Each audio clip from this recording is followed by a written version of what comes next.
These events occurred 2 summers ago in the Grand Teton area.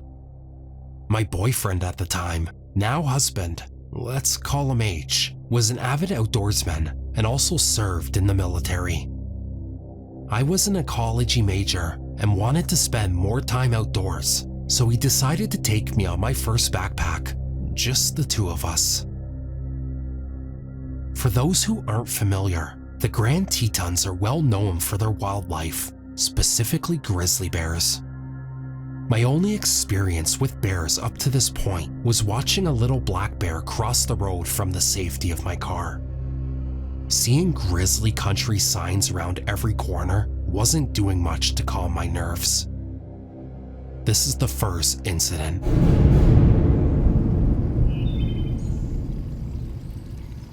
My boyfriend looked like Indiana Jones, machete hanging from his belt, large knives attached to each side of his pack, bear spray strapped to his waist. You get the picture. The beginning of our 25-mile journey was all uphill. When in bear country, you're supposed to make noise as to not startle the wildlife by accidentally sneaking up on it. As you can imagine, going up a steep hill while carrying a 40-pound pack makes it difficult to make conversation. We were an hour in and almost at the top of the ascent. That's when I noticed the woods had gone completely silent, save for the rushing stream that was to our left of the trail. Silent woods are never a good sign. This usually indicates predators nearby. At this point, I was in front of my boyfriend and we were about to crest the hill. For the past 20 minutes, we had not said a word to each other, having been too tired to speak. We noticed the silence at the same time and gave each other knowing glances. I came over the top of the hill and I immediately froze. Sitting not 10 feet in front of me, in the middle of the trail, was a grizzly bear. My husband wasn't aware yet, as he was behind me, so I did the first thing I could think of. While still in my frozen stance, I managed to take my arm and started flinging it wildly behind me to get H's attention. I was too terrified to speak. The bear went sitting from all fours, not looking away from us once. H quickly swung around me so that I was behind him, and he just started yelling. Being in the military, he knows how to yell. The grizzly wasn't quite fazed, as it started to walk slowly towards us. At this point, I was on the verge of passing out from terror. This bear was about 5 feet in front of us when we heard a loud crack coming from the woods to our right. The bear heard it too, and he bolted towards the stream.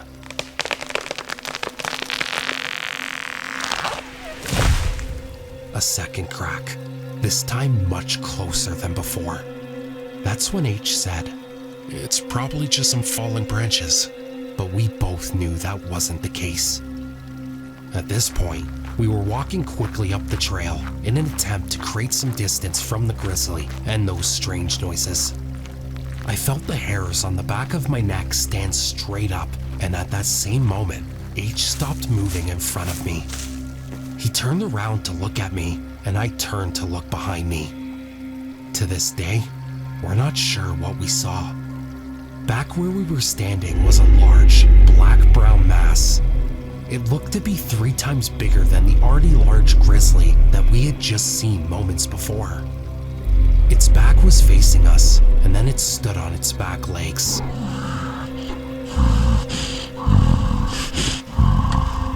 It looked similar to a bear, but something about the shape was just off. At this point, it was probably stupid to run away, but that's exactly what we did. We were aware of heavy footsteps behind us, but neither of us looked back. The footsteps eventually faded, and at this point, I was a mess. H was doing his best to console me. "Honey, this is extremely unusual. The bears usually stay away from humans. We're going to be okay. I'm sure that won't happen again." That was enough to convince me to continue on the backpack. Not another hour later though, we reached a clearing where we decided to take rest and eat a snack. About a minute after we had sat down, I noticed bushes moving in line towards the clearing, toward us. Out of the brush comes this adolescent grizzly who looks just as spooked as I'm sure we did, but he came straight for us. H, being the crazy nut that he is, decided to charge back at the bear while screaming, "Bear spray at the ready." That did the trick, and the bear ran off. All I could think was, just my luck, but that wasn't even close to what happened the second night.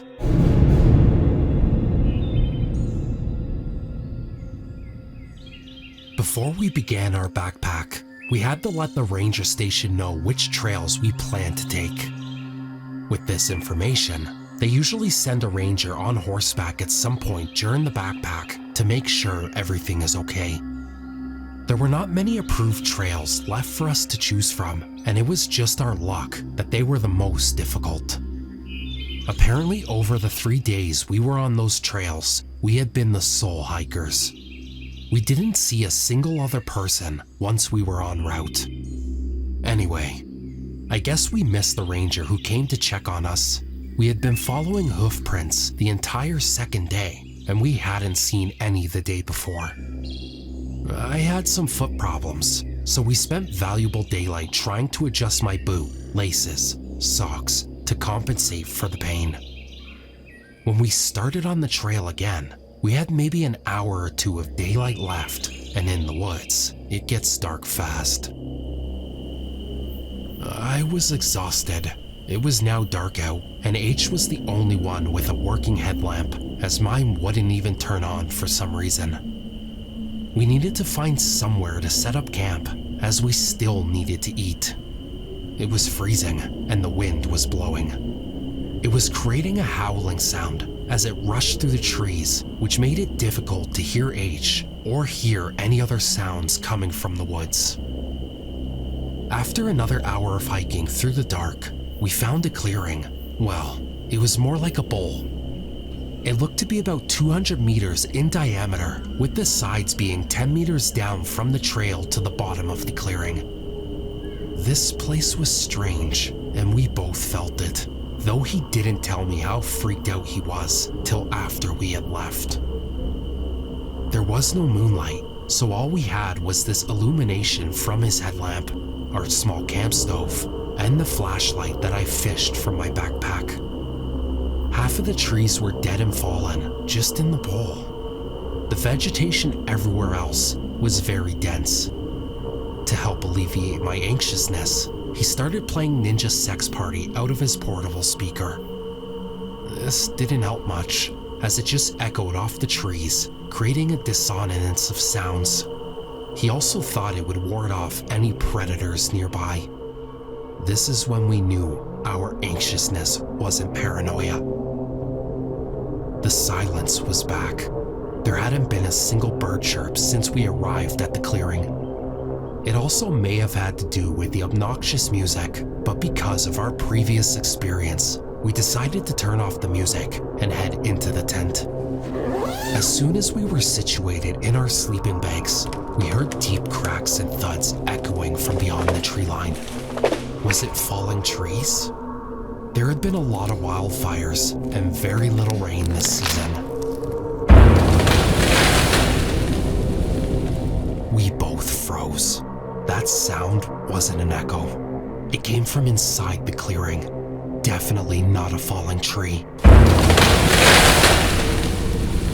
It came from right outside our tent. We both stopped breathing. H's hand found mine, and we clung to each other, completely paralyzed. That's when something dragged across the side of our tent, making an indent as it went along. It was thin, almost like a finger. "What is it?" I whispered. "I don't know. Shouldn't be a person. We're the only ones on the side of this mountain." I was trying my hardest to listen to what was outside. That's when I could hear steps, but couldn't decipher what it was. The steps suddenly stopped, and the whole side of the tent was slowly pushing inwards, At this point, whatever was outside knew we were inside, so I shined my flashlight at the side of the tent. What I saw made my blood run cold. It was the shape of a human face pressed into the tent wall. I could make out the nose and the open mouth. Each time they breathed, it made the tent around the mouth billow in and out. H said fuck that and pulled a Glock from his sleeping bag. And the sound shattered the silence. The face immediately pulled back, and we heard fast footsteps heading towards the edge of the clearing. We didn't leave the tent till the sun was shining the next morning. The first thing we noticed was the smell of urine. We came out of the tent and looked around. Whoever it was had peed on the coals of the fire we had left, leaving a distinguished stench of evaporated pee. Footprints surrounded our tent, circling around multiple times. Muddy handprints decorated the outside of our tent. We think it was mud anyway. The takeaway? Wildlife is not the most dangerous thing in the backcountry.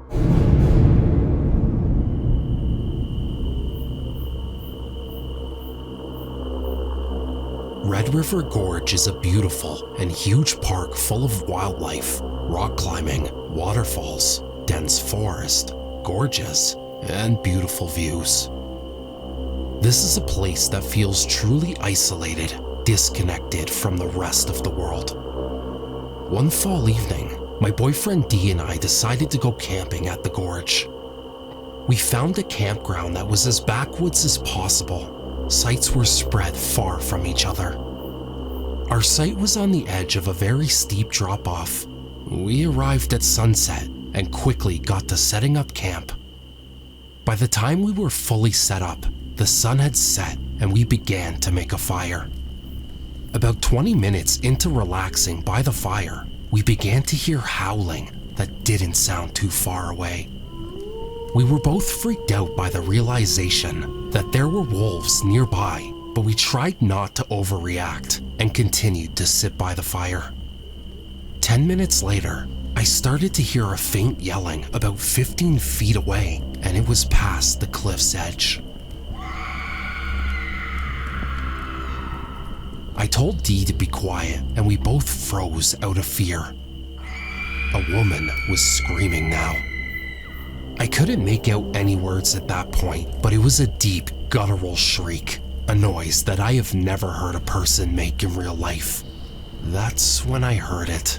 She was screaming. Help! Help! Help! Help! Help! Someone help! And repeating this over and over, howling at the top of her lungs. I was absolutely terrified. She could have been turned around in the dark and fallen off the cliff. She could have been attacked by wolves, a bear, or even bitten by a snake. At this point, we both sprinted to my car, frantically climbed inside and locked the doors. I tried calling the police, but I had no service. I threw the car in reverse and speeded down the dirt road to find anyone that could help. The shrieks continued. I didn't make it far before coming across a group of 3 young men standing on the edge of the forest. I slowed down and cracked my window, still hearing the woman begging for help, and asked the men if they heard that.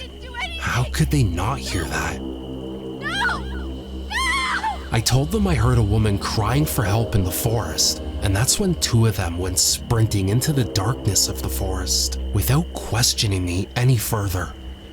The other one just stood by my car, assuring me he had no idea what was happening. While the 2 men were somewhere in the forest, I drove farther down the dirt road until I found a spot to turn around. When I came back, the screaming had stopped, and the men were back by the side of the road. I slowed down and asked them where the woman was, and one of the men that had run into the woods answered, "Don't worry, it's funny actually. It was just a little kid at a campsite further down the trail. He was having a nightmare." I just said okay and drove away as quickly as possible. We left the campsite that night and we went straight home.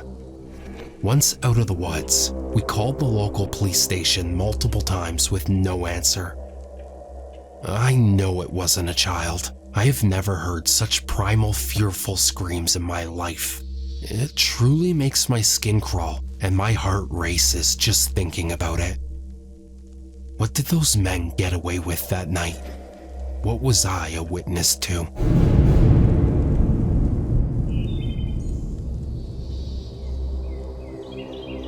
This was the most terrifying moment of my life, and it always will be. My family and friends of my family were going on a hiking trip to the Appalachian Mountains.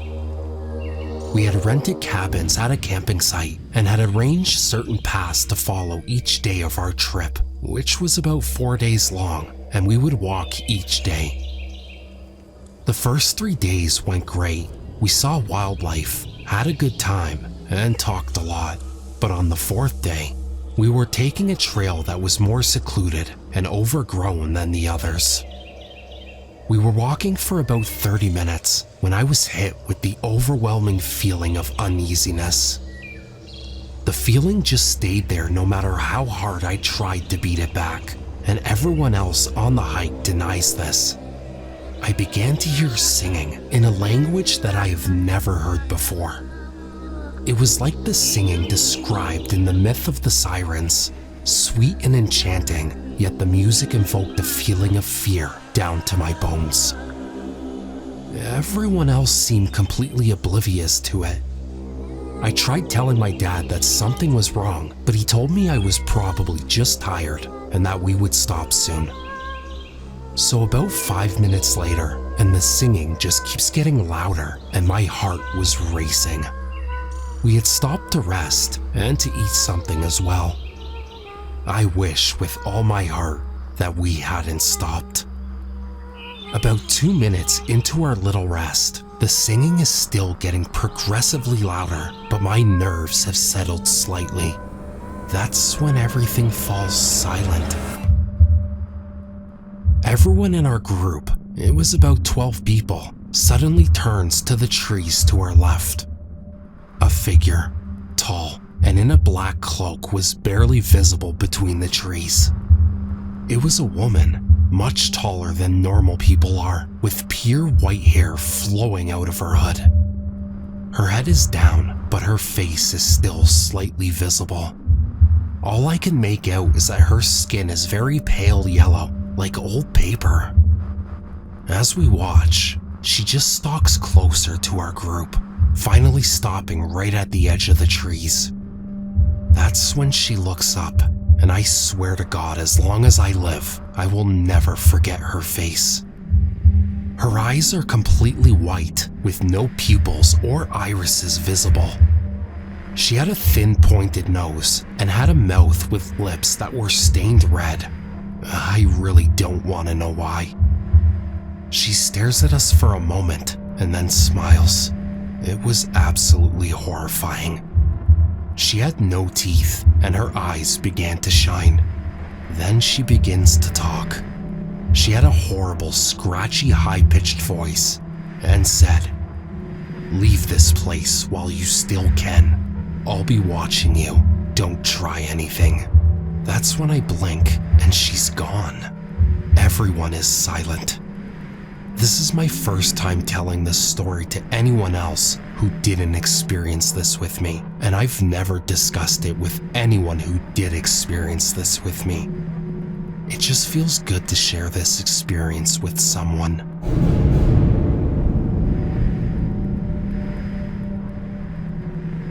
My dad grew up on a forestry in Queensland, Australia, as the son of a forest ranger.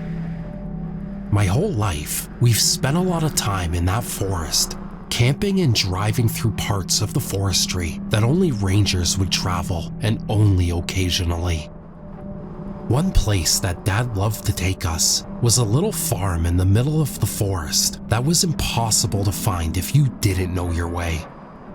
Locals knew the place as Spike's Hut. Spike was a local farmer who had lived there for decades up until the 90s and had a reputation for being abrasive, violent, and not concerned with the laws of man. He had a habit of approaching guys in bars who were wearing earrings and tearing them straight out, and there are a few stories about people who displeased him completely disappearing. Basically, Spike was not a nice guy, and his farm and hut reflected that pretty well. Dad would take us out every time we visited the forest, and the hut would be more and more run down, but the vibe was always the same. That straight up feeling of being watched, even though Spike was long gone. As I got older, I became more aware of the signs of life in the place when we went to visit. There would be 44-gallon drums full of smashed beer bottles, fire pits with reasonably fresh coals. Someone was definitely out there. God knows why, since this place was literally a snake pit at that point, but my dad didn't seem too concerned. One trip when I was a teenager got strange real quick. My friends and I were all piled into my dad's 4x4, and we were driving through the bush to Spike's, so Dad could tell us his scary Spike stories and freak us out. We drove onto the property, and something immediately caught my eye. Up on the hill opposite of Spike's hut, there was what appeared to be a cowboy slumped against the log, hat over his face, and he was just taking a nap. Something about his body position looked unnatural and uncomfortable. It wasn't the way you'd sit if you were taking a casual nap in the middle of a workday, and even if it was, there was no reason for anyone to be out there. I pointed it out to my dad, and instead of letting us out of the car at Spike's as he usually did, he said he wanted to keep driving through the farm to show us something. He maintained that it was nothing, but that if the figure was still there when we came back, we'd stop and check it out. Of course, whatever he wanted to show us seemed totally made up, as he just drove us through the forest a bit, and when we came back, I spotted the slumped over cowboy again, never having moved an inch, still in that same unnatural position. I yelled out to my dad to stop, reminding him of his promise, but instead he acted like he couldn't hear me, locked the truck doors, and drove off the farm much faster than he ever drove on those dirt forest roads. My friends and I all looked at each other in confusion, but we knew that when it came to this area, questioning my dad was futile at best, dangerous at worst. My dad denied any of the events that day ever happened, but my friends and I were still curious about what was going on out there. So a few months later, we went camping on our own and set out to find Spike's hut. It took a couple hours of driving through the forest to find the gates to Spike's property, but eventually we found it without my dad's help. Something was off once we got there, more so than usual that day though. My mates jumped out of the car, but were suddenly frozen, not wanting to walk any closer to the hut for no visible reason. The vibe was just wrong that day, and it felt like we had walked into something that didn't belong to us. The tug in my gut to get out was strong, but we just spent 2 hours finding the place, and I was gonna explore it. One of my friends acted brave and walked from the car to the hut with me, quietly acknowledging more and more signs of inhabitants with knowing nods between us. We said nothing to the others, but we were on high alert. It just felt like someone could be back any minute, or that they had never left and were watching us as we poked around the debris. We walked up to the side of the hut to find a kind of small shed with 3 walls. I heard my friend's voice go squeaky as he called me over to look inside. On the ground was a huge pile of ashes from what looked like a cooking fire, and confirming this was the presence of a giant makeshift grill made from crosswire hatch sitting over the fire hinged to the shed wall. As I'm looking at this setup, I figure that whoever has been here has been hunting and cooking large chunks of their kill over the fire. Pretty clever actually, but then my stomach dropped. As my eyes traveled down from the grill to the ground, that's when I saw a baby's sock. Tiny, pink, and terribly out of place. Then another, then a shirt, then a ribbon from a child's hair. All sitting right beside the ashes on the ground next to a woman's weekly Christmas cookbook. That's when the alarm bells in my head went off and I rounded up my mates to get the fuck out of there. Some ranger or crazy old bushy hanging out at that trashed hut was one thing, but there was absolutely no reason for a baby to be out there, and there's no way anything good had come from having a child's clothing right by a huge fire and grill. When we got back to the campground, we couldn't shake the rotten feeling of being watched, and all of us were so unsettled that we packed up our shit and decided not to stay the night. When I got home, I told my dad about it, and he just shook it off, just saying weird stuff happens out there. Being young and dumb, I never thought to look up missing persons in the area in an attempt to explain either the cowboy or the kid's clothes, but I can tell you, I will never make the mistake of going out to Spike's without my father again.